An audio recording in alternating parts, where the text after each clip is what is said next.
So yung Asian teams sa FIBA World Cup wala pang panalo except for Japan na meron ng isa. So yun yung nagpapatunay na basketball is evolving. Basketball is changing changes. So kung yung mga teams na yun may mga players with NBA experience natatalo pa. Kung tutuusin, yung usual thing, kapag ka may NBA player ka dati, NBA caliber player, kung nasaan siyang team, usually panalo. Pero hindi na nangyayari yun ngayon.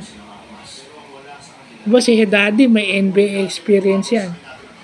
Wala pang panalo yung Iran. Yung China, si Kyle Anderson, NBA player, talo pa rin. Yung Jordan, si Rondae Hollis Jefferson, alam nating napakagaling, 39 points. 39 points. 39 points ang in-score. Natalo sila sa New Zealand overtime. That game alone, yung Jordan versus New Zealand, shows na kung may NBA player ka, didikit at didikit ka lang. Didikit at didikit ka. Worst case scenario. So, mahirap manalo. Yung mga teams na yun, matagal nang matagal nang establish yung team. Matagal na yung coach, may sistema na sila, nagdagdag na sila ng NBA player. Pero bakit walang panalo? Nag-a-adjust na yan. Nag-a-adjust na yung USA na alam nating batikan sa larong basketball nung matagal na panahon. Ngayon, number 2 rank. At last World Cup, considering the FIBA World Cup is considered the Olympics of basketball. Pagdating sa basketball, napaka-prestigious ng FIBA World Cup. 7th place lang sila last 2019. Hindi sila umabot sa medal rounds. Considering all NBA yon. Yung Latvia na tinalo yung France. Yung France may NBA players din. Eliminated from medal contention. To think na nung last Olympics, silver medalist sila. Oh.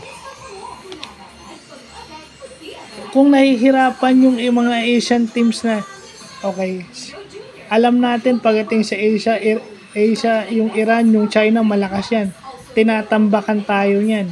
Pagdating sa world stage, nahihirapan sila. May establish na silang sistema. So, ang pinupunto ko, kung sila nahihirapan, yung mas angat sa atin sa Asia, o di mas lalo na tayo. Kasi hindi ka lang hindi ka lang basta magsusuot ng jersey ng country mo. Or yung okay, fine. Number 1 thing yun, gusto mong i-represent. Pero dapat, kung ano yung makakabuting sistema para sa bansa, sa larong basketball, yun ang dapat ini-implement. 12 kayong player, 5 yung maglalaro. Sa 12 player, 5 yung maglalaro. Yung lahat ng 5 yun gamitin. Hindi naman garansya na mananalo ka all the time, di ba? Kagaya nung Greece, di ba? Malakas na team na yung Greece. Matagal nang, di ba, yung Greece is matagal nang contender sa Eurobasket yan. Pero bakit pag USA ang kalaban nila, nadidiskaril sila parate o natatalo sila? Malakas yan sa Eurobasket, ha?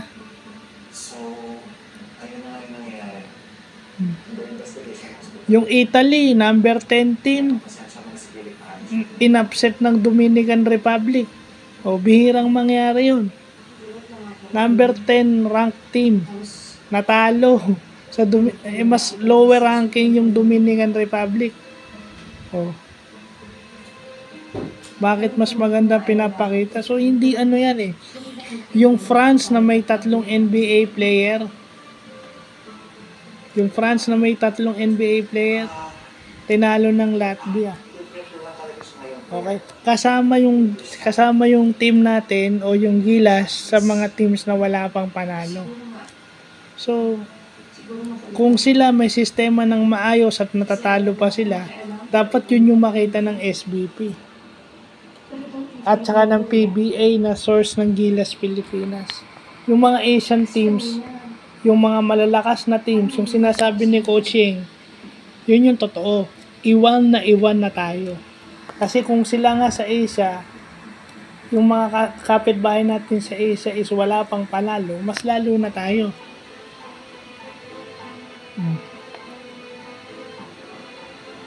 Kasi nag-i-improve, yung sinasabi rin ng Mark Andaya, pag nag-improve yung Pilipinas, nag-i-improve din yung ibang country.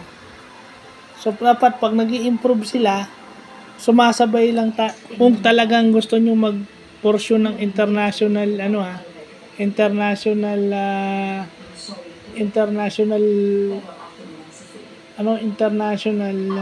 aspirations pagdating sa basketball.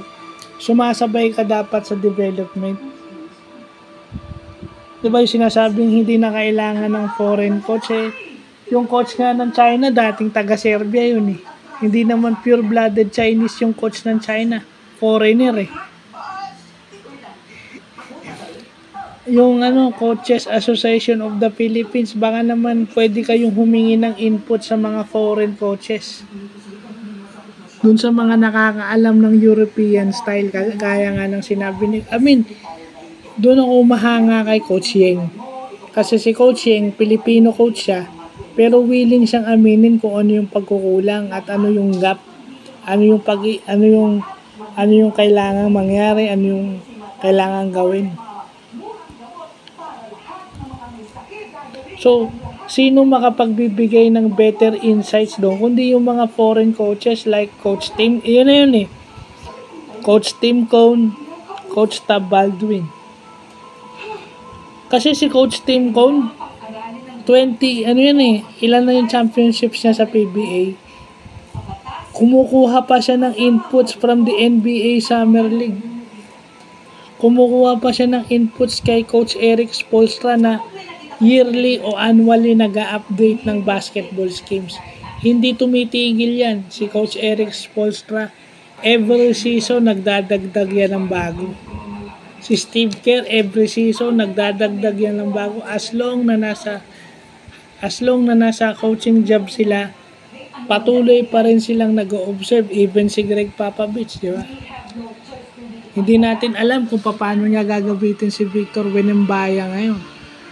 Pero sigurado ko magagamit niya yun ng gusto. Hindi na yung individual, hindi na yung kagaya ng dream team yan Hindi na yung kagaya ng dream team yan na nakadepende sa kung sino yung player. Gone are the days yung dream team. Kasi pag sinabi mo dream team, mga superstar lahat yun. Magaling talaga yun. Ngayon wala na. Ang pinag-uusapan is yung organized basketball. Organized and systematic basketball ang pag-uusapan na ngayon. So, yun lang po.